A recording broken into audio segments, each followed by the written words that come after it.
नमस्कार दोस्तों, स्वागत है आप सभी का अपने YouTube channel perfect study GS में। दोस्तों, हम लोग बिहार दरोगा मेंस का जो प्रैक्टिस सेट कर रहे हैं उसमें आज हम लोग प्रैक्टिस सेट नंबर 3 को करने वाले हैं। दोस्तों, यह प्रैक्टिस सेट आपको हिंदी का होगा। इससे पहले हम लोग 2 प्रैक्टिस सेट कर चुके हैं। अगर उसे आपने नहीं देखे हैं तो मेरे प्लेलिस्ट में जाकर उसे देख सकते हैं। दोस्तों, आप मेरे चैनल पर नए हैं, इसे सब्सक्राइब कर लें, इसे लाइक करना ना भूलें, दोस्तों में शेयर करें फेसबुक, व्हाट्सएप, टेलीग्राम के माध्यम से। और दोस्तों, अगर आपको इसका पीडीएफ चाहिए तो डिस्क्रिप्शन में हम टेलीग्राम का लिंक दे देंगे, आप लोग वहां से प्राप्त कर सकते हैं। इससे पहले दोस्तों, हम लोग हिंदी का 16 प्रैक्टिस सेट मेरे चैनल पे है। हिंदी का 16 प्रैक्टिस सेट पहले से अपलोडेड है, आप उसे जा करके देख सकते हैं। और ये जो हम प्रैक्टिस सेट, जो इस बुक का जो प्रैक्टिस सेट हम करा रहे हैं, इसमें हम लोग 2 प्रैक्टिस सेट ऑलरेडी कर चुके हैं।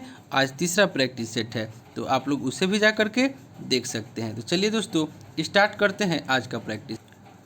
पहला क्वेश्चन आपका हो जाएगा, कह रहा है कि तालाबे सो, मूर्धन्य सो, दंती सो, ह कौन से व्यंजन कहलाते हैं। एक का राइट आंसर हो जाएगा ऑप्शन नंबर सी, यह आपको संघर्षी व्यंजन कहलाते हैं। नेक्स्ट देख लेते हैं क्वेश्चन नंबर 2।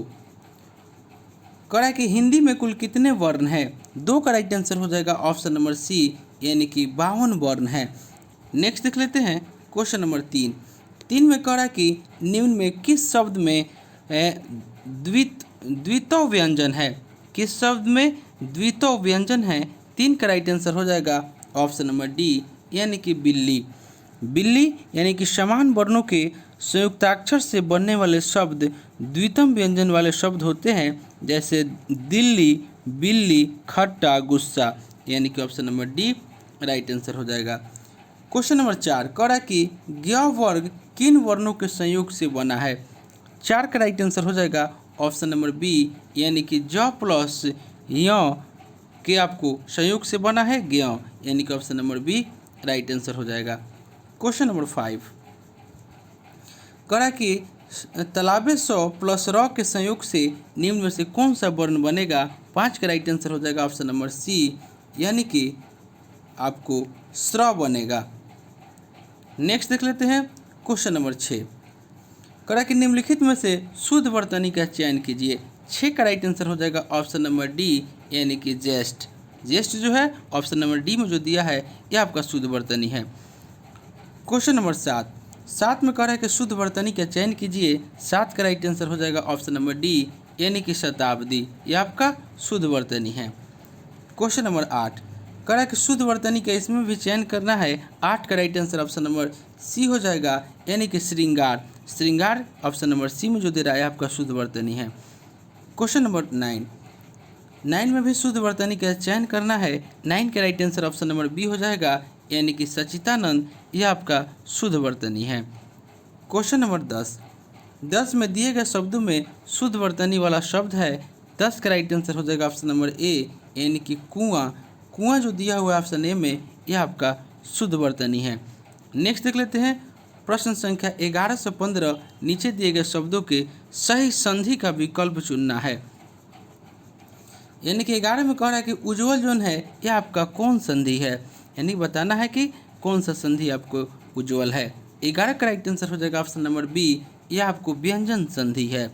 उज्ज्वल का संधि विच्छेद उत प्लस ज्वल होता है, और व्यंजन के बाद स्वर या व्यंजन आने से जो विकार उत्पन्न होता है उसे व्यंजन संधि कहते हैं, यानी कि option number B right answer हो जाएगा। नेक्स्ट देख लेते हैं महर्षि में आपको बताना है कि महर्षि जोन है यह आपका कौन संधि है। 12 का राइट आंसर हो जाएगा ऑप्शन नंबर ए, यह आपको स्वर संधि है। नेक्स्ट देख लेते हैं क्वेश्चन नंबर 13। कह रहा कि निसंदेह आपका कौन सा संधि है। 13 का राइट आंसर हो जाएगा ऑप्शन नंबर सी, यानी कि आपको विसर्ग संधि है। विसर्ग के बाद तालाबे सो, मूर्धन्य सो और दंती सो हो तो विसर्ग जो कहते रहता है, अथवा विसर्ग का स्वरूप बाद वाले वर्ण जैसा हो जाता है, यानी कि option number C right answer हो जाएगा। क्वेश्चन नंबर 14 कह रहा है कि निराशा कौन सा संधि है। 14 का राइट आंसर हो जाएगा ऑप्शन नंबर बी, यह आपको विसर्ग संधि है। निराशा विसर्ग संधि है। विसर्ग का र में परिवर्तित होना, यदि विसर्ग के पहले अ, आ को छोड़कर कोई अंस्वर हो और उसके पश्चात वर्ग या तीसरा चौथा या पांचवा वर्ण या र ल व ह या कोई स्वर हो तो यह आपको विसर्ग र में परिवर्तित हो जाता है, यानी कि option number B right answer हो जाएगा। क्वेश्चन नंबर 15 करा कि उन्नति कौन सा संधि है? 15 का राइट आंसर हो जाएगा ऑप्शन नंबर बी, यह आपको व्यंजन संधि है। यदि किसी वर्ग के प्रथम या तृतीय वर्ण के बाद किसी वर्ग का पंचम वर्ग हो तो पहला या तृतीय वर्ण अपने वर्ग के पांचवें वर्ण में परिवर्तित हो जाता है, यानी कि ऑप्शन नंबर बी इसका राइट आंसर हो जाएगा।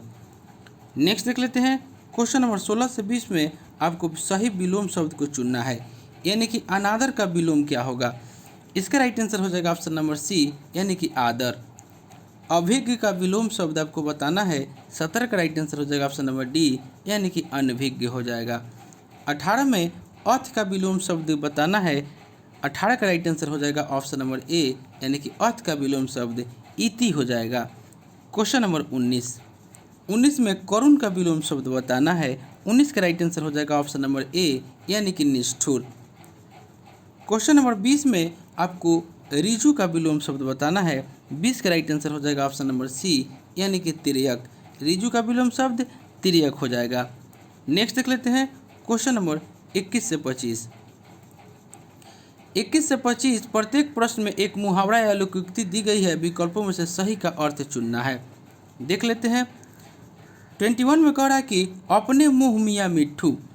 21 का राइट आंसर हो जाएगा ऑप्शन नंबर डी, यानी कि अपनी प्रशंसा स्वयं करना। नेक्स्ट देख लेते हैं क्वेश्चन नंबर आपको 22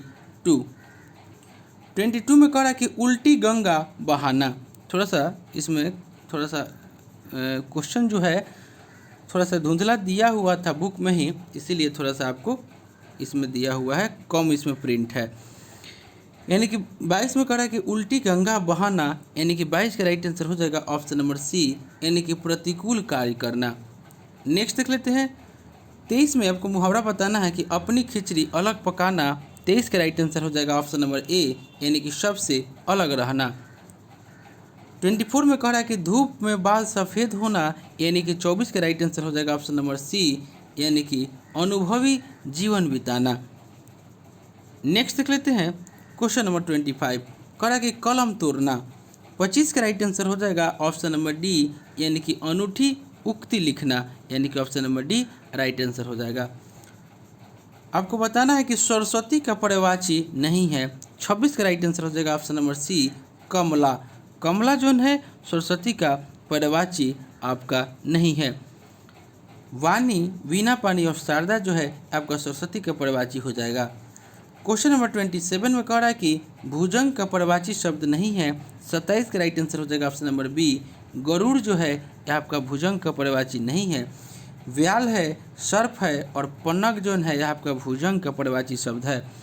नेक्स्ट देख लेते हैं क्वेश्चन नंबर 28 कह रहा है कि जलद का पर्यायवाची शब्द नहीं है, 28 का राइट आंसर हो जाएगा ऑप्शन नंबर सी, अंबर जो है यह आपका जलद का पर्यायवाची शब्द नहीं है। आपका धन है, वारिद है और बलाहक है आपका जलद का पर्यायवाची शब्द। नेक्स्ट देख लेते हैं क्वेश्चन नंबर 29 कह रहा है कि अनुचर का पर्यायवाची शब्द नहीं है, 29 का राइट आंसर हो जाएगा ऑप्शन नंबर सी, यानी कि निर्जर जो है यह आपका अनुचर का पर्यायवाची शब्द नहीं है। यानी कि सेवक, चाकर और वृतु जो है यह आपका अनुचर का पर्यायवाची शब्द है। नेक्स्ट देख लेते हैं क्वेश्चन नंबर आपको 30 कह रहा है कि चतुर का पर्यायवाची शब्द नहीं है, 30 का राइट आंसर हो जाएगा ऑप्शन नंबर डी, यानी कि देवप्रिय जो है यह आपका चतुर का पर्यायवाची शब्द नहीं है। दक्ष है, नागर है और पट्टू है आपको चतुर का पर्यायवाची शब्द। नेक्स्ट देख लेते हैं 31 में कह रहा है कि गीदड़ का स्त्रीलिंग क्या होगा, 31 का राइट आंसर हो जाएगा ऑप्शन नंबर सी, यानी कि गिदरी हो जाएगा, option number C right answer हो जाएगा। नेक्स्ट देख लेते हैं क्वेश्चन नंबर 32 कह रहा है कि वह घर से बाहर गया, इस वाक्य में कौन सा कारक है, 32 का राइट आंसर हो जाएगा ऑप्शन नंबर डी, इसमें आपादान कारक है। वह घर से बाहर गया इस वाक्य से आपादान कारक चिन्ह है और आपादान कारक का विभक्त चिन्ह से यानी कि दूर होने के अर्थ में होता है, यानी कि option number D right answer हो जाएगा। 33 में कह रहा है कि कौन सा शब्द स्त्रीलिंग है, 33 का राइट आंसर हो जाएगा ऑप्शन नंबर डी, यानी कि परिषद जो है शब्द जो है यह आपको एक स्त्रीलिंग शब्द है। अन्य सभी जो शब्द दिया हुआ है वह पुल्लिंग है। नेक्स्ट देख लेते हैं 34 का कि नेत्री शब्द का पुल्लिंग रूप है। 34 का राइट आंसर हो जाएगा ऑप्शन नंबर ए, यानी कि नेता। नेक्स्ट देख लेते हैं क्वेश्चन नंबर 35 करें कि निम्नलिखित शब्दों में से स्त्रीलिंग शब्दों का चयन करना है आपको। 35 का राइट आंसर हो जाएगा ऑप्शन नंबर डी, यानी कि स्थापना जो है यह आपको स्त्रीलिंग शब्द है, अनविकल्प असंगत है। क्वेश्चन नंबर 36 करा कि मैं गीत गा चुका हूँ, इस वाक्य में भूतकालिक भेद इंगित करना है। 36 का राइट आंसर हो जाएगा ऑप्शन नंबर बी, यानी कि पूर्ण भूत हो जाएगा, यानी कि मैं गीत गा चुका हूँ यह भूतकाल के भेद पूर्ण भूत का उदाहरण है, यानी कि ऑप्शन नंबर बी। नेक्स्ट देख लेते हैं क्वेश्चन नंबर 37 में आपको कह रहा है कि गुड़िया शब्द का प्रयोग बहुवचन में क्या होगा। 37 का राइट आंसर हो जाएगा ऑप्शन नंबर ए, यानी कि आपका है गुड़िया शब्द का बहुवचन हो जाएगा ऑप्शन नंबर ए। 38 में आपको कह रहा है कि सीढ़ी के सहारे में जहाज पर जा पहुंचा वाक्य में सीढ़ी के सहारे क्या है। 38 का राइट आंसर हो जाएगा ऑप्शन नंबर डी, यानी कि इनमें से कोई नहीं, यानी कि उपयुक्त वाक्य में सीढ़ी के सहारे उद्देश्य का विस्तार है, अतः विकल्प आपको डी हो जाएगा। 39 में कह रहा है कि इनमें से कौन सा वाक्य शुद्ध है। 39 का राइट आंसर हो जाएगा ऑप्शन नंबर ए, यानी कि सीता ने यह कहा, यह वाक्य जो है शुद्ध है। 40 में कह रहा है कि निम्न में से कौन सा वाक्य शुद्ध है। 40 का राइट आंसर हो जाएगा ऑप्शन नंबर बी, यानी कि मैं आपके सौजन्य पर मुग्ध हूँ, यह ऑप्शन बी जो है वाक्य जो है आपका शुद्ध वाक्य है, option number B right answer हो जाएगा।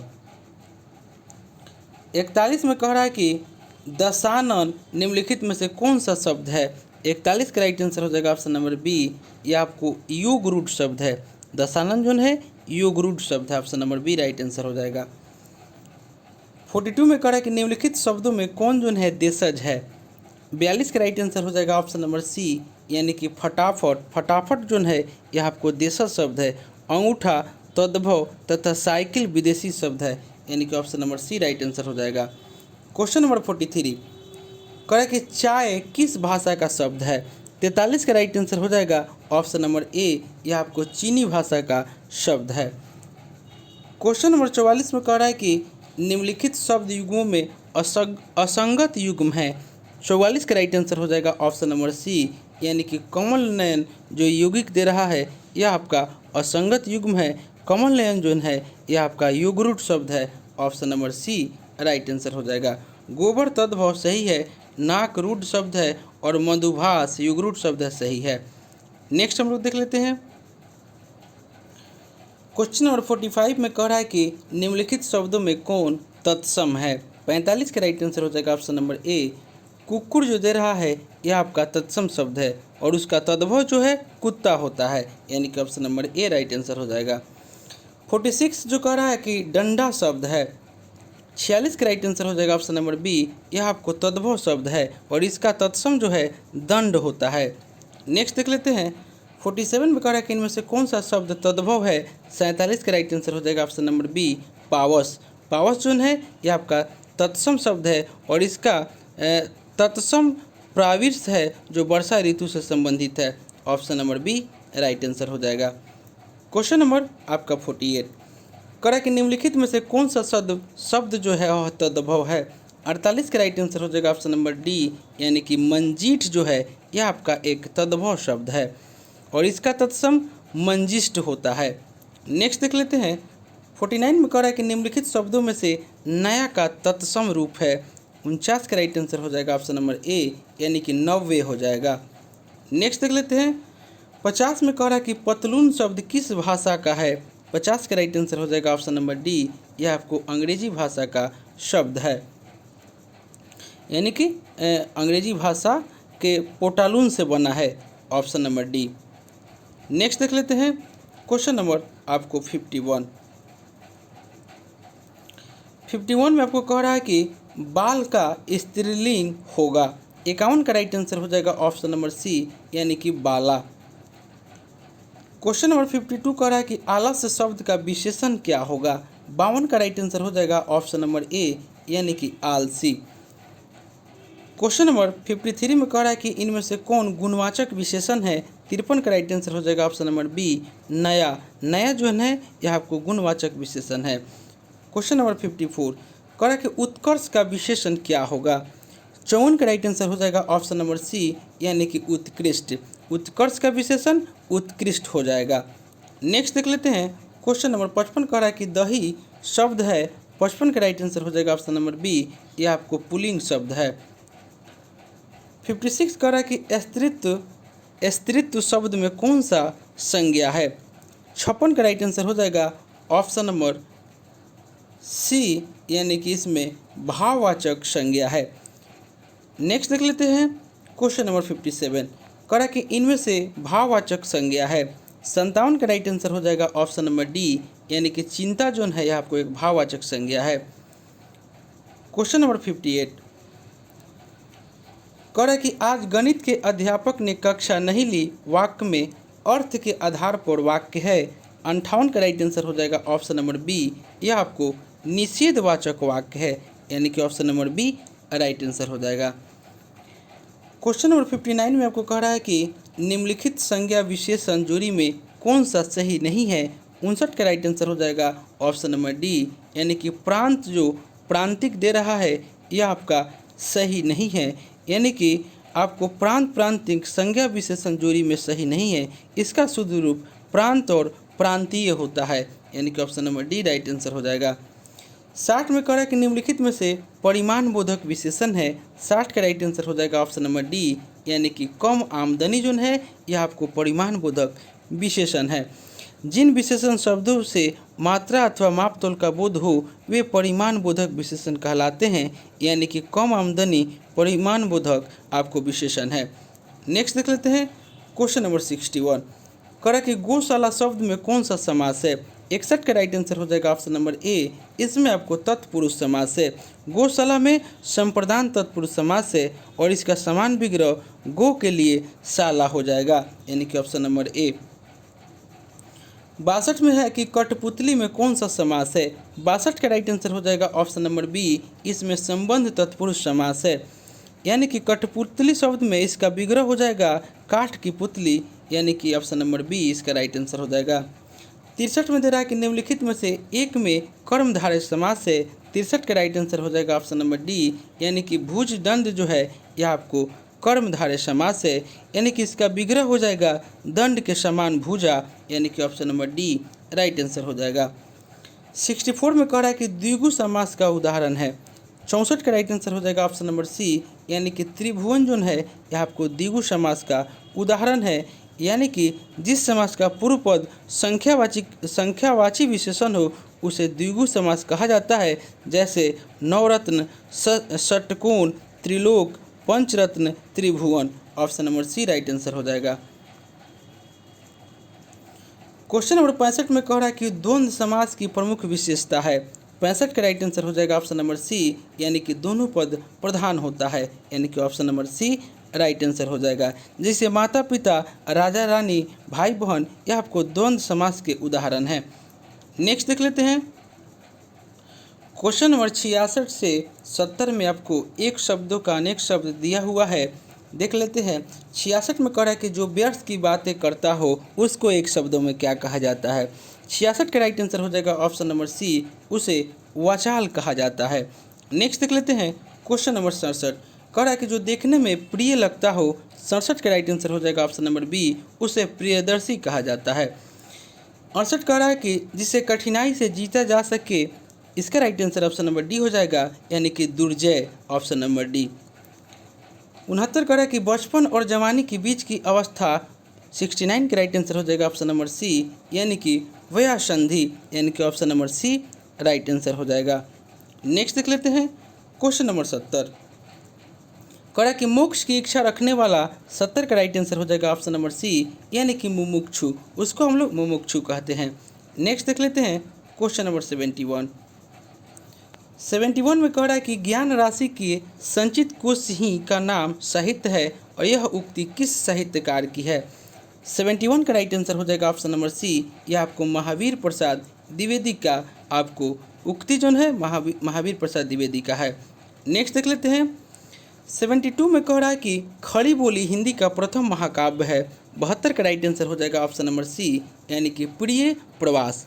अयोध्या सिंह उपाध्याय हरिओध ने खड़ी बोली का प्रथम महाकाव्य प्रिय प्रवास नाम से लिखा है, यानी कि option number C right answer हो जाएगा।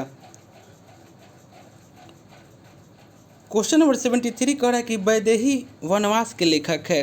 73 का राइट आंसर हो जाएगा ऑप्शन नंबर बी, यानी कि अयोध्या सिंह उपाध्याय।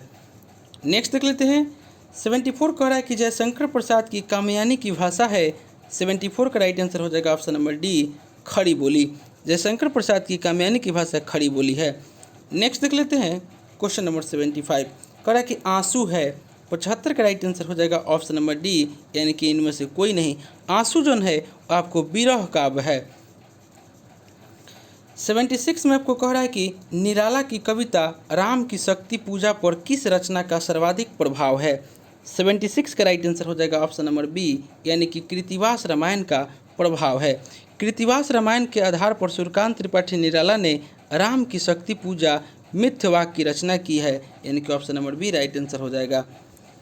77 में कह रहा है कि कला और बूढ़ा चांद के लेखक है। 77 का राइट आंसर हो जाएगा ऑप्शन नंबर बी, यानी कि सुमित्रा नंदन पंत। नेक्स्ट देख लेते हैं क्वेश्चन नंबर 78 कह रहा है कि हिंदी काव्य की आधुनिक मीरा किसे कहा जाता है। 78 का राइट आंसर हो जाएगा option number A, Mahadevi Verma को। 79 में कह रहा है कि चितंबरा के लेखक है।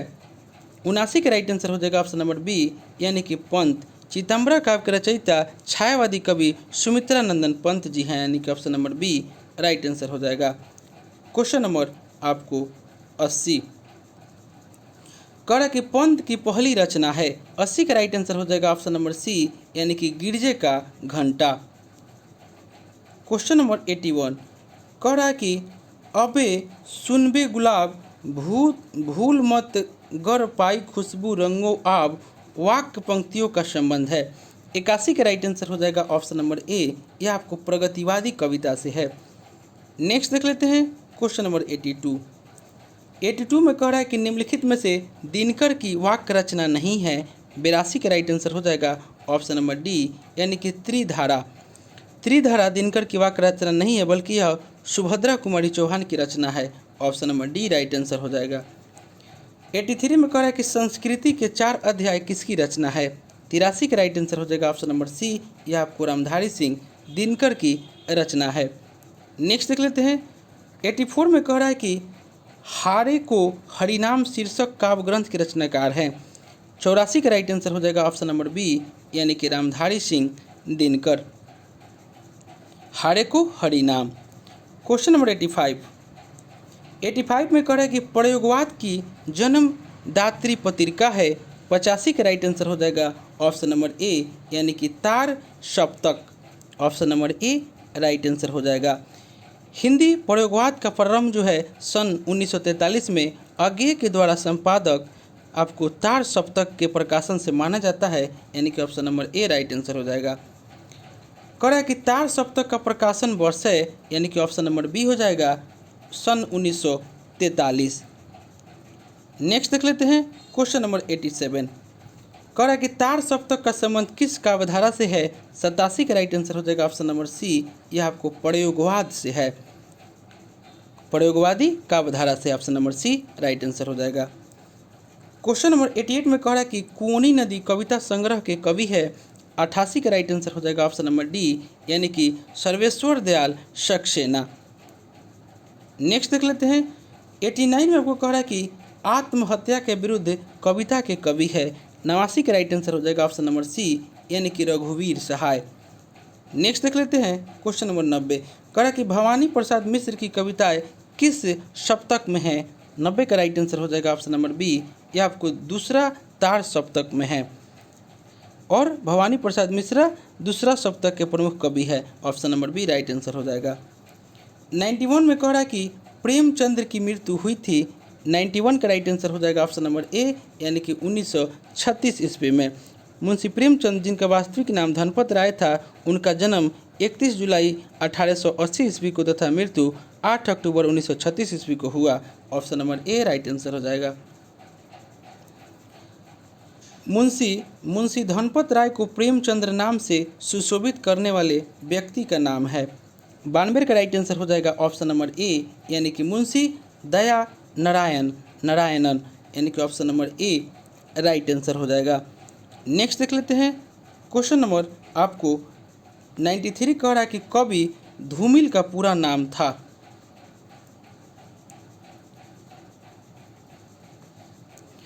93 का राइट आंसर हो जाएगा ऑप्शन नंबर सी, यानी कि सुदामा पांडे। कवि धूमिल का पूरा नाम सुदामा पांडे था।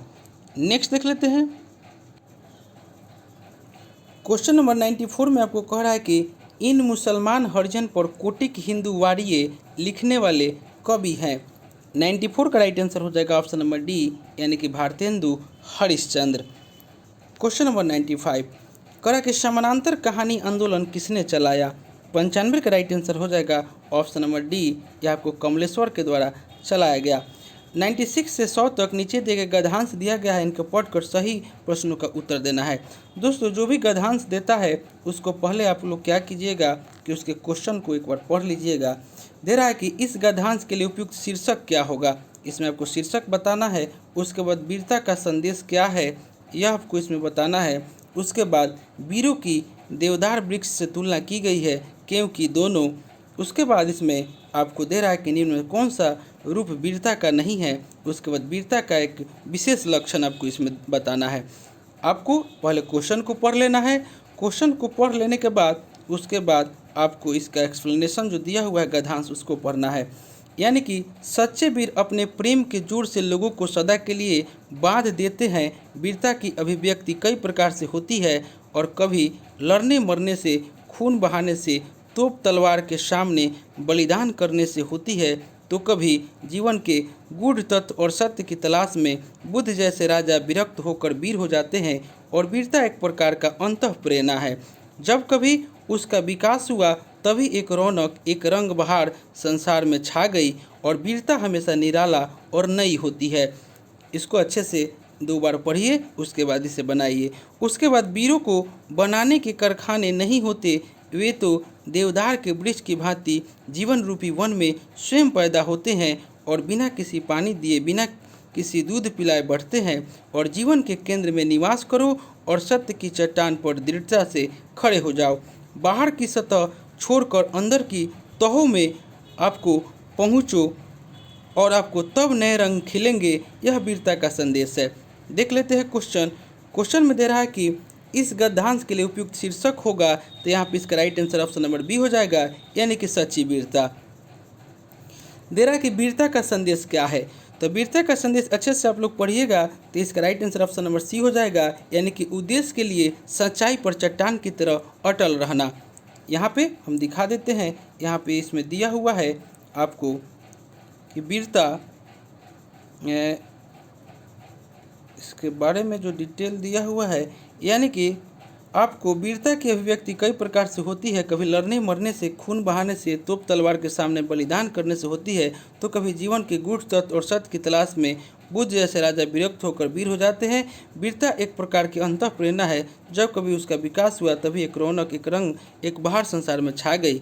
और वीरता हमेशा निराला और नई होती है। वीरों को बनाने के कारखाने नहीं होते, वे तो देवदार वृक्ष की भांति जीवन रूपी वन में स्वयं पैदा होते हैं और बिना किसी पानी दिए, बिना किसी दूध पिलाए चढ़ते हैं और जीवन के केंद्र में निवास और सत्य की चट्टान पर दृढ़ता से खड़े हो जाते हैं। देखिए यहाँ पे सत्य की चट्टान पर दृढ़ता से खड़े हो जाओ, यानी कि वीरता का संदेश क्या है, यानी कि उद्देश्य के लिए सच्चाई पर चट्टान की तरह अटल रहना। उसके बाद यहाँ पे दे रहा है कि वीरों की देवदार वृक्ष से तुलना की गई है क्योंकि दोनों स्वयं पैदा होते हैं और बिना किसी दूध के आपको खिलते पिलाए, यानी कि स्वयं पैदा होते हैं और बिना किसी दूध पिलाए बढ़ते हैं। ये आपको गद्यांश में दिया हुआ है। उसके बाद दिया है कि निम्न में कौन सा रूप वीरता का नहीं है, तो आपका युद्ध है, दान है और त्याग है, लेकिन क्रोध जो है यह आपको वीरता का नहीं है। और अंत में 100 में दे रहा है कि वीरता का एक विशेष लक्षण है, तो इसका नयापन का चर्चा है, यानी कि नयापन ऑप्शन नंबर ए हो जाएगा। तो दोस्तों यह प्रैक्टिस सेट जो हम लेकर आए थे आपको बिहार दरोगा मेंस का हिंदी का प्रैक्टिस सेट नंबर 3 था। इससे पहले हम लोग 2 प्रैक्टिस सेट कर चुके हैं। अगर उसे आपने नहीं देखे हैं तो मेरे प्लेलिस्ट में जाकर उसे देख सकते हैं।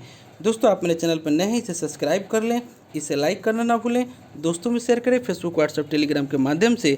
दोस्तों अगर आपको इसका PDF चाहिए तो डिस्क्रिप्शन में हम टेलीग्राम का लिंक दे दिए हैं, आप लोग वहाँ से प्राप्त कर सकते हैं। तो चलिए दोस्तों मिलते हैं नेक्स्ट वीडियो में, तब तक के लिए धन्यवाद।